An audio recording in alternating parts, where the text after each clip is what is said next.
Bien, damos la bienvenida al padre Johan. Muchas gracias. Acaba de venir de Europa.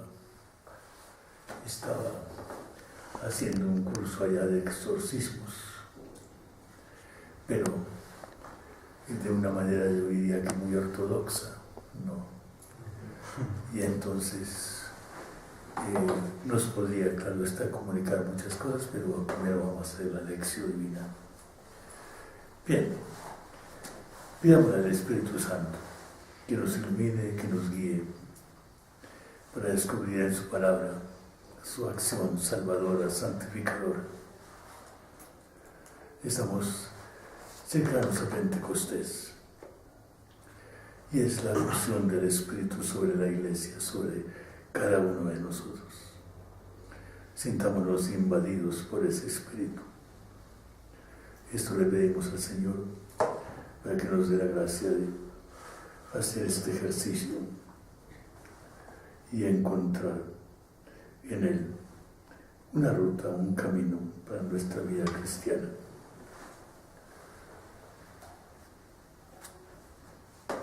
Es el 19.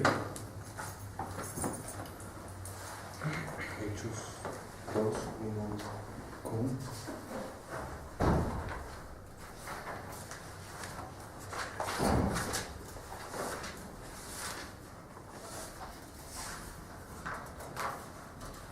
Los que tienen este folleto o los folletos parecidos, primero hay la misa de la vigilia, no es la que vamos a ver, sino la misa del día. La primera lectura es de los Hechos, capítulo 2, versículos 1 a 11. Bien, ¿alguno? Al llegar el día de Pentecostés, estaban todos juntos en el mismo lugar. De repente vino del cielo un ruido, semejante a una ráfaga de viento impetuoso, y llenó toda la casa donde se encontraban. Entonces aparecieron lenguas como de fuego, que se repartían y se posaban sobre cada uno de ellos. Todos quedaron llenos de Espíritu Santo, y comenzaron a hablar en lenguas extrañas, según el Espíritu los movía a expresarse. Se encontraban por entonces en Jerusalén judíos piadosos, venidos de todas las naciones de la tierra. Al oír el ruido, acudieron en masa y quedaron desconcertados, porque cada uno los oía hablar en su propia lengua. Todos sorprendidos y admirados decían: ¿no son galileos todos los que hablan? Entonces, ¿cómo es que cada uno de nosotros los oímos hablar en nuestra lengua materna?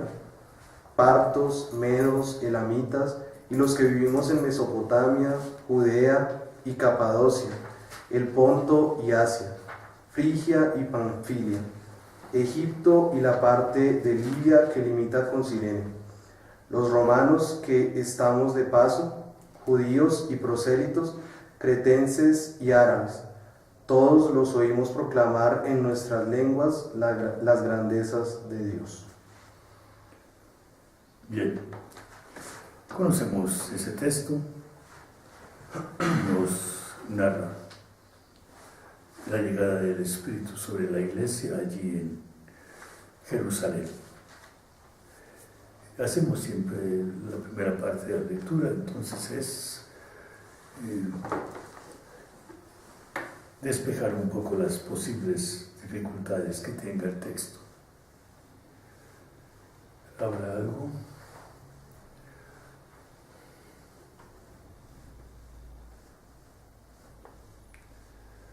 ¿Sí o no?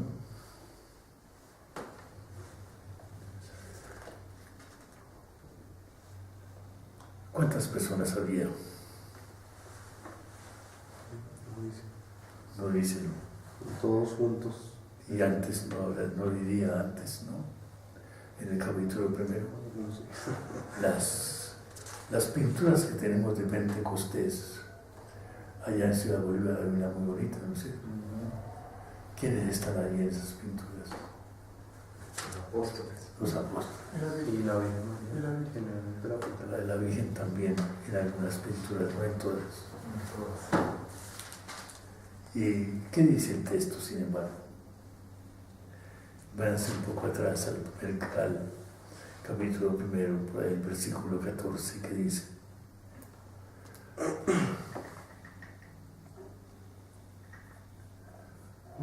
Pedro, Juan, Santiago, Andrés, Felipe, Tomás, Bartolomé, Mateo, Santiago, hijo de Alfeo, Simón el Celote y Judas, el hijo de Santiago. Todos ellos se reunían siempre para orar con algunas mujeres, con María, la madre de Jesús, y con sus hermanos. Entonces estaba María, Sí. estaban otras mujeres, estaban lo que llaman los hermanos de Jesús, y el texto dice unas 120 personas. Eso dice por ahí en el texto. Eran unas 120 personas. ¿Y por qué en las pinturas solamente están los apóstoles, no los 12? Porque se supone que Judas ya no estaba. No. Y entonces ya estaba Matías, sin embargo, y María, no siempre en todas. Es importante ese hecho, porque el Espíritu Santo viene sobre la totalidad de la iglesia. Los apóstoles, claro, pero con ellos también está María, otras mujeres y otros que están allí, hombres también. Todo eso hace por consiguiente una iglesia nueva, única, unida, donde la mujer empieza a tener un papel importante, es tenida en cuenta. Al menos así cuando se cita, cuando se habla de ella. Para nosotros eso puede parecer extraño, que nos extrañemos de que se miente la mujer. Para ellos era extraño porque no se acostumbraba a hacerlo. Bien. ¿Habrá alguna otra cosa que les diga a ustedes? Bueno, yo que vengo de un grupo carismático, y en el grupo carismático se habla mucho del don de lenguas, ¿no? Entonces, ¿cómo entender desde este texto cuando dice: y todos quedaron llenos de Espíritu Santo y comenzaron a hablar en otras lenguas según el Espíritu hacía que hablaran? Porque muchas veces, pues, en la renovación carismática, pues hablar lengua es hablar cosas raras que nadie entiende, ¿no? Entonces, ¿cómo? ¿Tú has hablado de esas lenguas? No.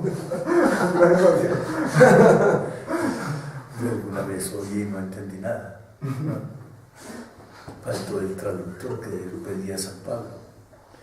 Bien, entonces, fíjate bien, aquí tenemos una cosa que es muy importante, ya esto es comentario del texto. No sigamos al pie de la letra lo que hay. Siempre es peligroso hacer una lectura fundamentalista del texto. Cuando se habla del don de lenguas, no se trata de lenguas conocidas, no. El texto dice, siempre habla, yo les comentaba que en griego hay dos maneras de decir nuevo, no, que para nosotros no hay sino una, nuevo, pero para ellos la novedad puede darse de dos maneras. Una cosa puede ser nueva porque es reciente, o una cosa puede ser nueva porque es distinta. ¿Sí? La persona que compra una camisa nueva no compra una cosa distinta de las camisas, sino una camisa reciente. Pero el que compra una cosa que nunca ha aparecido, que viene por primera vez al mercado, está comprando algo nuevo. Claro está que Cogelet, Eclesiastés, decía: no hay nada nuevo bajo el sol. Bien, entonces, cuando se habla del don de lengua, se habla precisamente en el segundo texto. Esto es, no se trata de lenguas conocidas, sino de una manera de hablar nueva, que es el don del Espíritu. San Pablo lo tiene así, en la carta a los Corintios, cuando habla. Una cosa importante es ver que dentro de los carismas el don de lenguas creo que viene siempre de último. Es el último de todos, cita, y al final viene el don de lenguas. Y San Pablo no era como muy, y sin embargo, él dice que habló lenguas. Pero para él no es como muy afecto a eso, porque dice precisamente que es mejor una cosa que se entienda y no que no se entienda, que por consiguiente, cuando haya uno que recibe el don de interpretación, haya don de lenguas, dice San Pablo. Aquí se trata de lo siguiente. El don del Espíritu tiene un primer efecto importante en la iglesia, en la comunidad, y es la unidad, la reunión. Siempre se ha visto en ese texto una contraposición de lo que fue la Torre de Babel, allá en el libro del Génesis.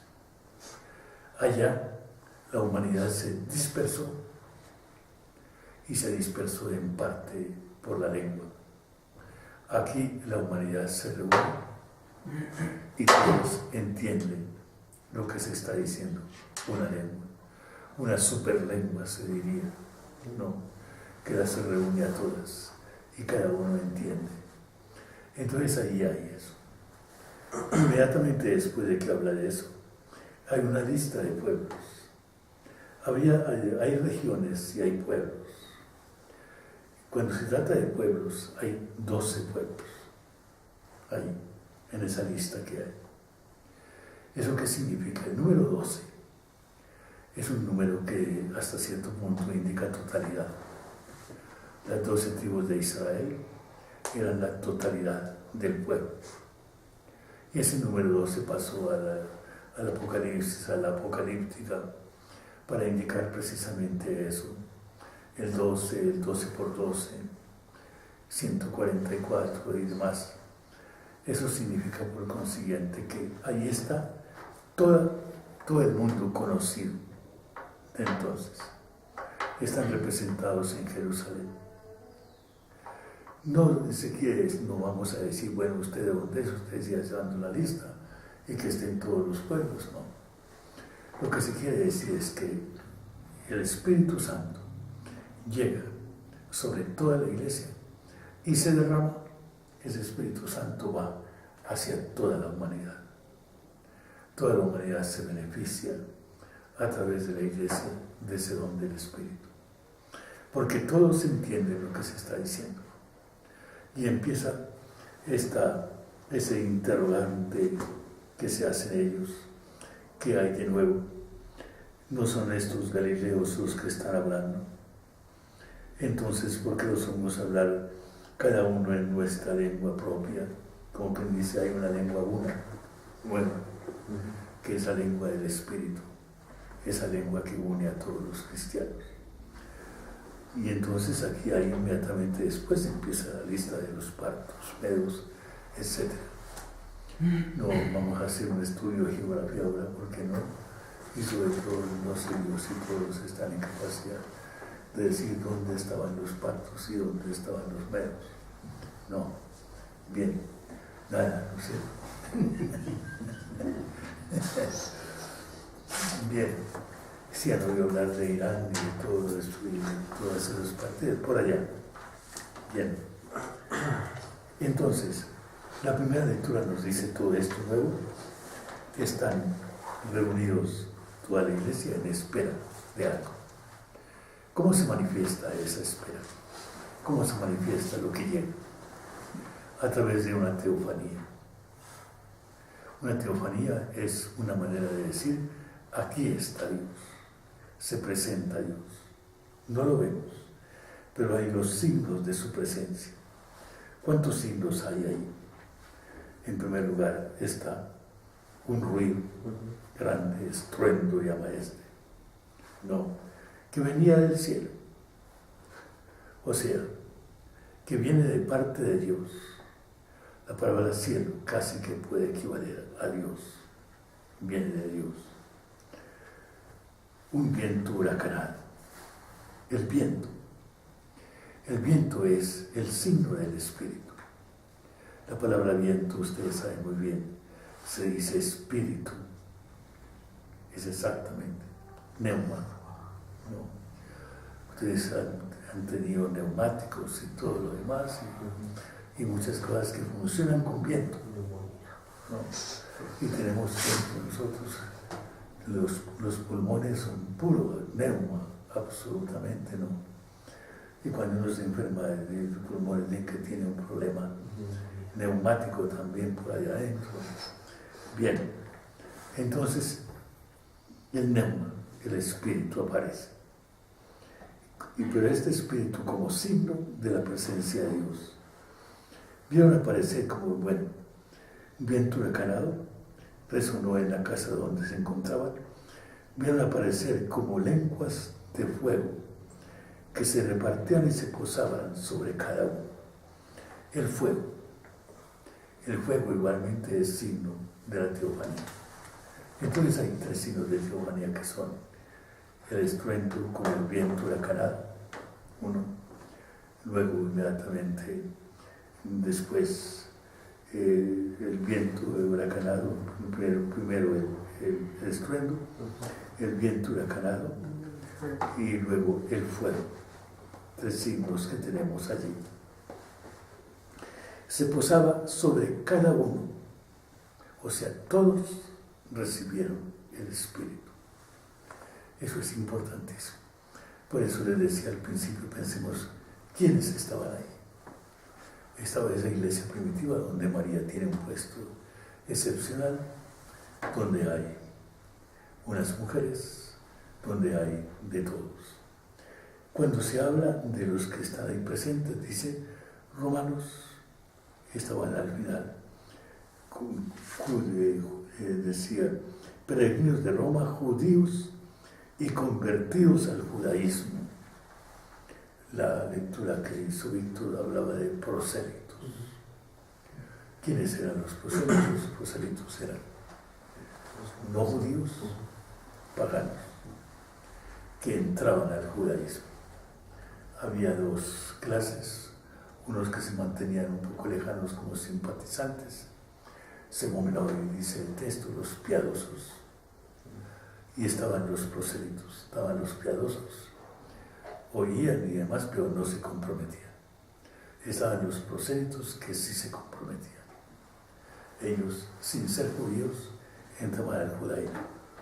Todo eso, les digo, lo importante de esto es mostrar cómo Pentecostés es un momento en que Dios reúne toda la humanidad, toda, está toda representada allí, para infundir a toda ella el don del Espíritu, darle unidad a través del Espíritu, un único Espíritu que se posa sobre todos. Nadie le puede decir al vecino, deme de su Espíritu que a mí no me cayó. No, nadie puede decir eso. Todos tenían el Espíritu, absolutamente todos. Y entonces, iglesia movida por el Espíritu, humanidad movida por el Espíritu, y un Espíritu que llega a todos y hace la unidad de la iglesia. Así, entre paréntesis, ustedes saben que en la celebración de la Eucaristía se mienta en la plegaria eucarística 2 veces el Espíritu. Una vez antes de la consagración, se le pide que consagre él los dones, no el sacerdote, el Espíritu. Bendice, dice el texto, se puede decir consagre también. Esa palabra es equivalente y sinónima. Y después de la consagración se vuelve otra vez a invocar el Espíritu para que le dé la unidad a la iglesia.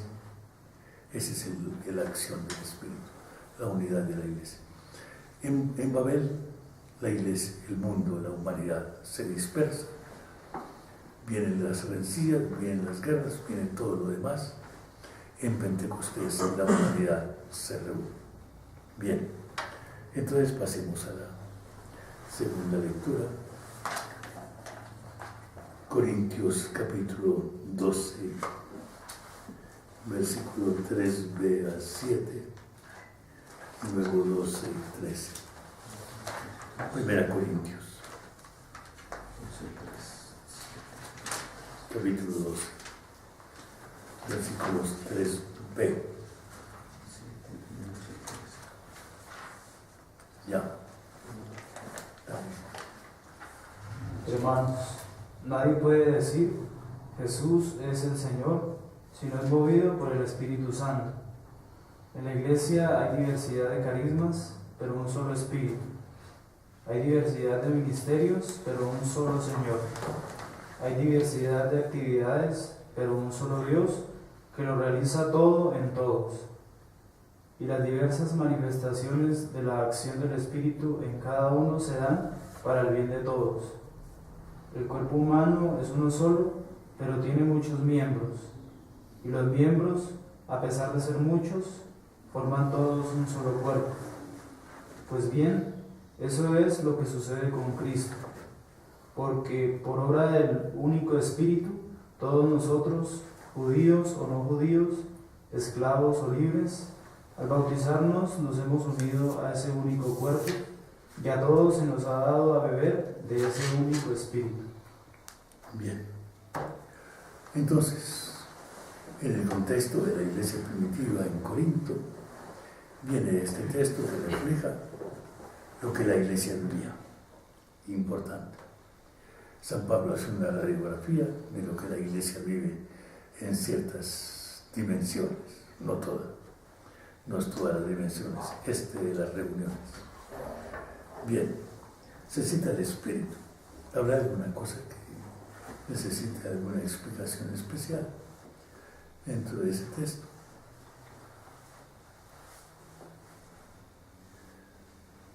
Bien, entonces, nadie puede decir Jesús es el Señor si no es movido por el Espíritu Santo.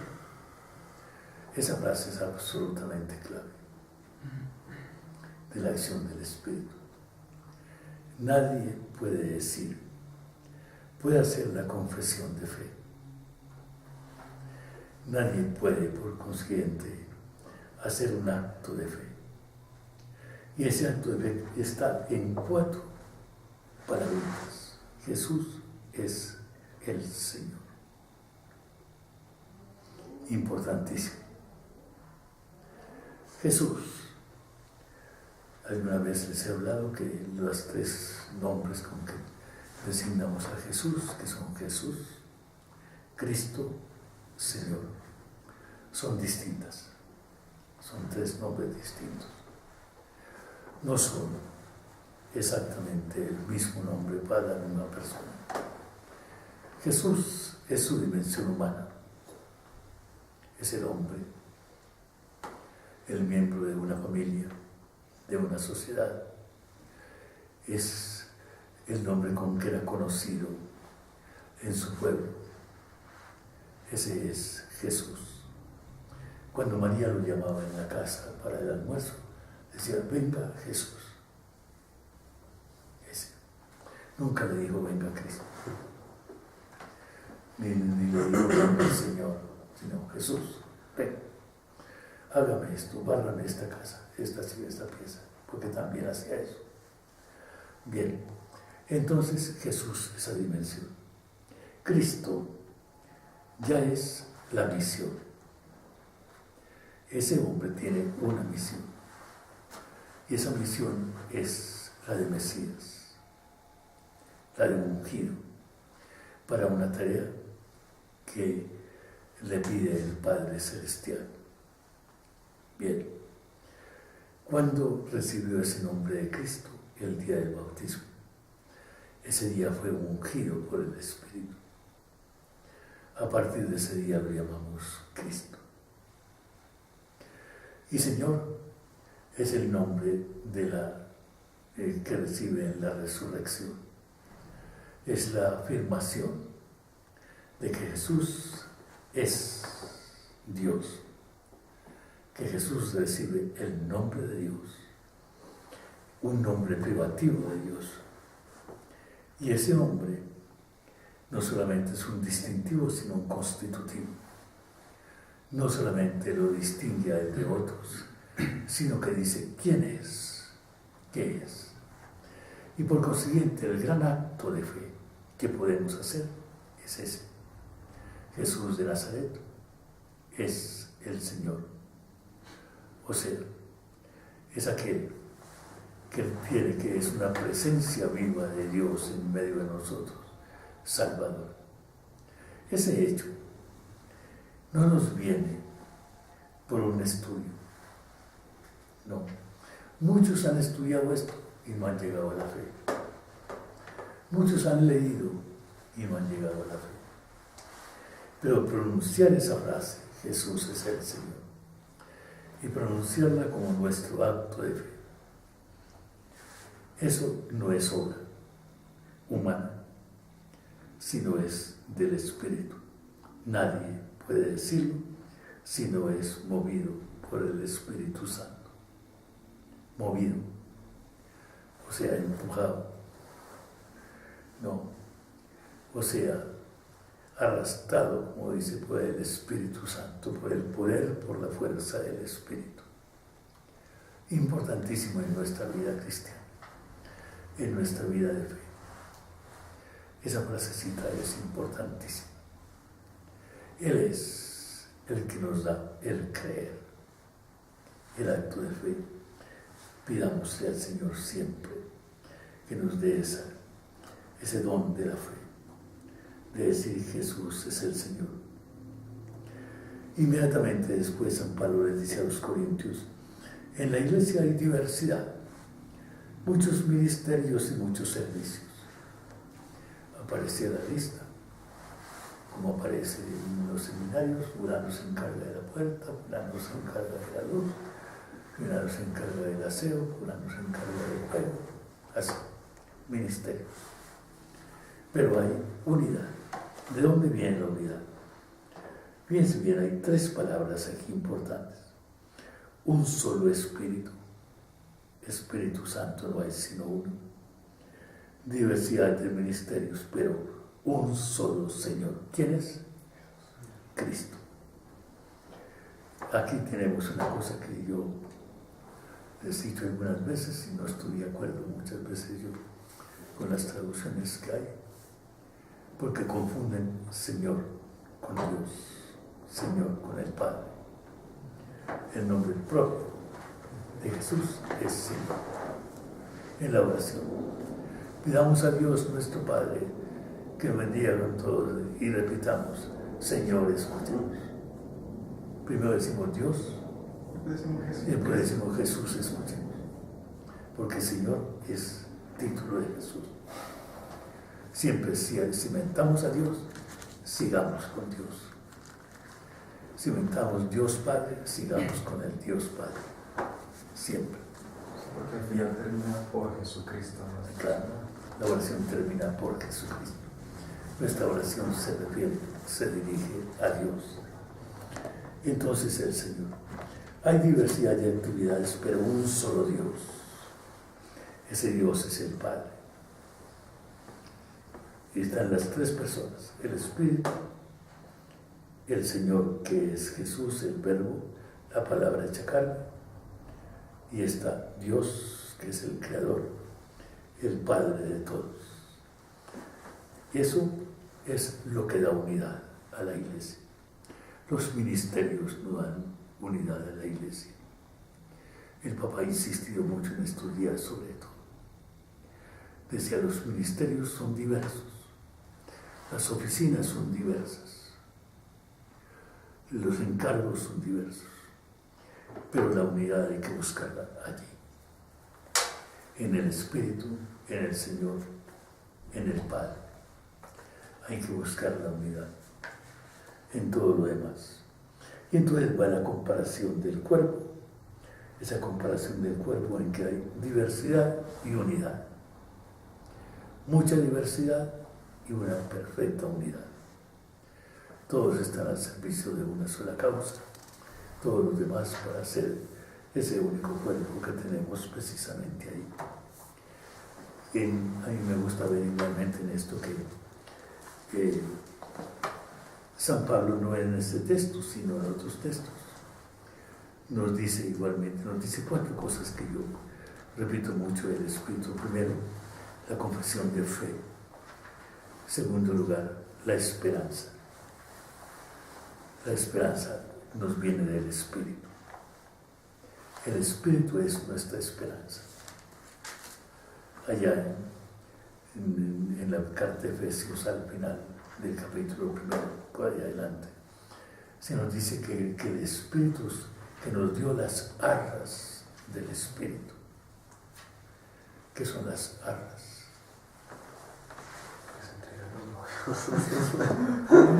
Las monedas que entregan los novios. Un tesoro. Las arras son la moneda. ¿Será eso? No han hecho ningún negocio, no han pagado arras. Por adelantado. Eso. ¿Qué es eso? ¿Tú sabes de eso? Pues como un apartado de algún negocio. Entonces eso, digamos, un pago por adelantado para asegurar lo que están comprando. Claro. Cuando los paisas dicen para pisar el negocio, para pisar el negocio, lo dicen ellos. Entonces, es parte del pago que se da por anticipar. Y por consiguiente, eso supone que después viene el resto del pago. Viene después. La cuota inicial. La cuota inicial. Hoy en día hablamos de la cuota inicial. Y lo es después, todo el resto viene después.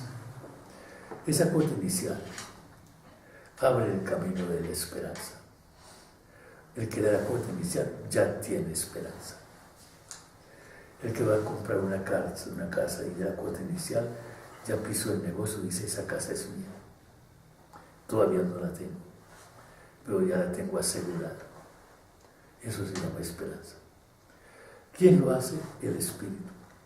Él forma las armas. La prenda, también lo llaman así. No. Bien. Y la carta a Romanos en el capítulo 5, al principio del capítulo 5 de la carta a Romanos, dice algo especial, ya que lo abriste, Jesús, que dice. En el versículo primero. Creo que es el 5:5. Y esta esperanza no nos defrauda, porque Dios ha llenado con su amor nuestro corazón por medio del Espíritu Santo que nos ha dado. Fíjense bien, Dios el Padre. La palabra Dios nunca, en el Nuevo Testamento, nunca representa las tres personas juntas. Nunca. Representa o el Padre en la casi totalidad de veces, o también el Hijo unas 5 o 6 veces. Nunca el Espíritu Santo llamado Dios. Nunca. Bien. Entonces, Dios Padre ha derramado. ¿Qué significa derramar? ¿Han pensado? Ha derramado el amor de Dios en nuestros corazones.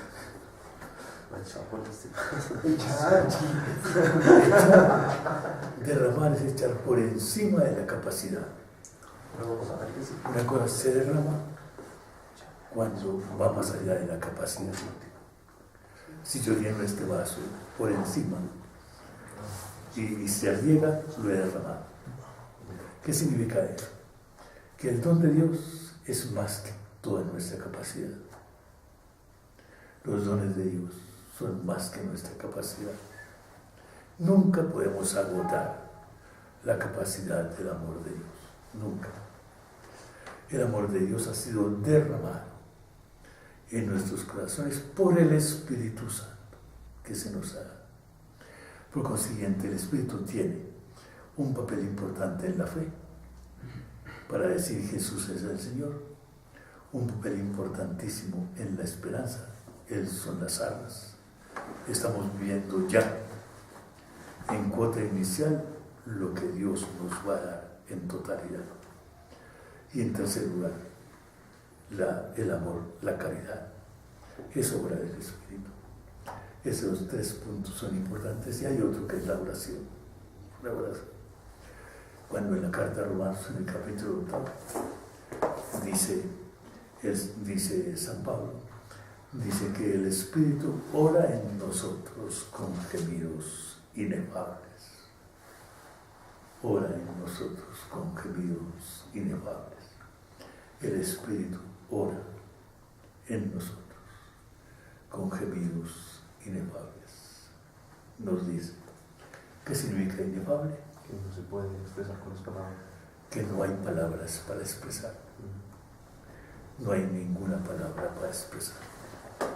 Entonces el Espíritu tiene que ver con la fe, con la esperanza, con la caridad, con la oración.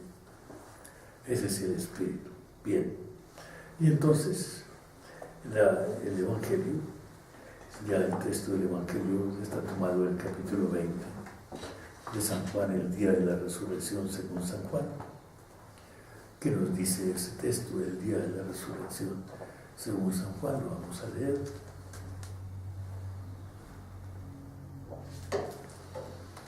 El día de la resurrección, primer día de la semana. A partir de ahora, el día de la semana. Por la tarde, estaban en casa los judíos con las puertas trancadas por miedo a los judíos. Cuando se presentó Jesús, se puso en medio de ellos y les dijo: la paz con ustedes. Aquí dice: les traigo la paz. No. El texto dice simplemente: la paz con ustedes.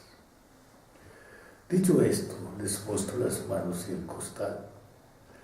Los discípulos se alegraron de ver al Señor. Jesús resucitado. Es el Señor. Jesús repitió: la paz con ustedes. Así como el Padre me envió, los envío yo a ustedes. Enseguida sopló sobre ellos y les dijo: reciban el Espíritu Santo. A quienes les perdonen los pecados, les serán perdonados, y a quienes se los retengan, les quedan retenidos. Otra función del Espíritu aquí, una quinta: el perdón, dado a través del Espíritu. Bien, es esta corta narración del día de Pentecostés, llena de misterio, llena de contenido absolutamente. Ustedes saben muy bien que para San Juan el don del Espíritu Santo se da el mismo día de la resurrección. El mismo día de la resurrección. Para San Lucas, el don del Espíritu se da 50 días después de la resurrección. ¿Quién tiene razón? ¿Por quién están ustedes? ¿A quién le apuestan? No. ¿Cómo? No importa. No importa, bien. Bien. Ahí no hay cronología, sino teología. Eso es lo importante.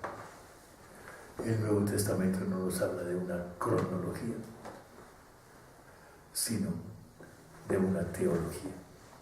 Cronología significa el tiempo.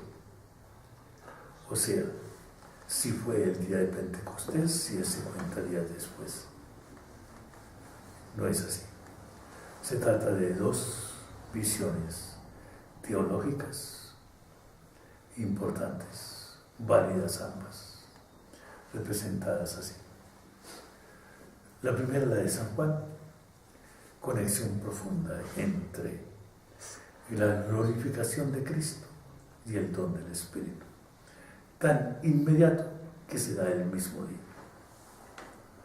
Incluso se diría que da más, porque cuando Cristo muere en la cruz, dice: dio el Espíritu. Capítulo 19, lo tienes ahí, al final, muy al final. cuando muere Cristo, para el versículo 30. 31. Jesús probó el vinagre y dijo, todo está cumplido. E inclinando la cabeza, entregó el espíritu. Entregó el espíritu. No dice murió, como hubiera podido decir. Tenía verbos para decir murió, sino entregó el espíritu. Muere él y da el espíritu, entrega el espíritu. No es una manera de morir, una manera de, diríamos, normal de hablar de una persona que muere, entregar el espíritu en la persona de Jesús. Bien, ahí está. Entonces, para San Juan, la unidad, la unión que hay entre el don del Espíritu y la resurrección. Para San Lucas es algo distinto, conexo con la fiesta de Pentecostés. La fiesta de Pentecostés entre los judíos celebraba dos cosas. En la salida de Egipto, inicialmente, claro, celebraba en la visión agrícola y momento de las primicias, pero también empezó a significar el don de la ley en el Sinaí. Cuando el Éxodo narra la partida de Egipto, exactamente a los 50 días, el pueblo llega al Sinaí y se da el don de la ley. Y entonces San Lucas quiere decir, para el cristiano, para la iglesia, la nueva ley es el Espíritu. Y por eso él conecta el don del Espíritu con la fiesta de Pentecostés. Eso va a decir así. La nueva ley ya no es meramente un texto escrito por más señas en piedra, en la dureza de la piedra, sino que la nueva ley es una persona que le está diciendo al cristiano en la profundidad de su persona por dónde debe caminar. Una ley traza un camino. Para nosotros, quien traza el camino es el Espíritu. Toda ley debe representar en la iglesia, debe representar la acción del Espíritu. Toda ley debe ser así. Entonces, esos son las... El Espíritu viene y transforma esos discípulos encerrados con las puertas trancadas, temerosos. Inmediatamente después van a salir a la calle a hablar, a poner la cara, a arriesgar la vida. Van a pasar del temor a la libertad, a la libertad de la acción, de esa cobardía que tenían, al valor del testigo. Van a pasar así. Van a tener en la mano la paz. La paz, lo que significa la paz, también les he hablado de ustedes mucho de eso. No lo olviden, la paz en la Biblia no es un estado de tranquilidad que se vive cuando no hay guerra, hay paz. Estamos allá, están empeñados en ese acuerdo de paz. Y todo el mundo dice, como no queremos más guerra, entonces firmemos la paz. Sin más, así. No, la paz en la Biblia no es un estado, sino que es el cúmulo de dones que Dios tiene para dar en todos los órdenes, incluso en el orden material. La paz supone educación. La paz supone comida, la paz supone desarrollo, la paz supone trabajo. Si no hay todas esas cosas, no hay paz. Porque la paz no es una condición, no es un requisito para la paz, sino que la paz es todo eso. Pero no solamente eso, porque el hombre tiene mucho más. Y entonces, la paz igualmente es el amor de Dios, es la acción salvadora de Dios, es la palabra que Dios nos dice y nos comunica. La paz son los sacramentos, la paz es la Eucaristía, la paz son los hermanos, la paz es la iglesia. Todo eso es la paz. El mundo nuevo que trae la resurrección. Todo lo que significa Cristo resucitado, con todo lo que viene con Él. Su persona misma. Todo eso es la paz. Y por consiguiente, lo que Jesús da ese día es esto. Por eso cuando dice, les traigo la paz, como si le trajera una maleta y la pusiera ahí. No, el Señor les dice, la paz con ustedes, yo. La paz no es una maleta con regalos que trae Dios, como puede venir alguna persona cuando traen regalos y entonces ya ponen ahí a cada uno le van dando sus cositas. No, eso no. La paz es la acción salvadora de Dios con todo lo que ella implica en el orden temporal y en el orden espiritual. Bien, entonces esto es, terminamos. Preparémonos para Pentecostés. Abramos nuestro espíritu para recibir incesantemente el Espíritu. Pentecostés es todos los días y todas las horas. El día de nuestro bautismo recibimos el Espíritu. A todo lo largo de la vida recibimos el Espíritu. Cuando oramos, recibimos el Espíritu. Cuando celebramos la iglesia en la reunión, estamos recibiendo el Espíritu. Siempre. En la oración se nos da el Espíritu.